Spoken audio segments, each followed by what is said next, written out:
ना ऐसे तमाशा करो।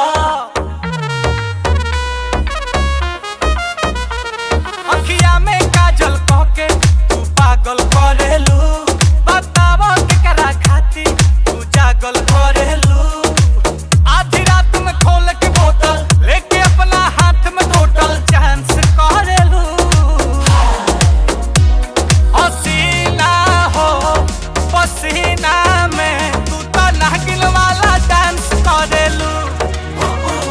हसीना हो पसीना में तू तो नागिन वाला डांस करेलू।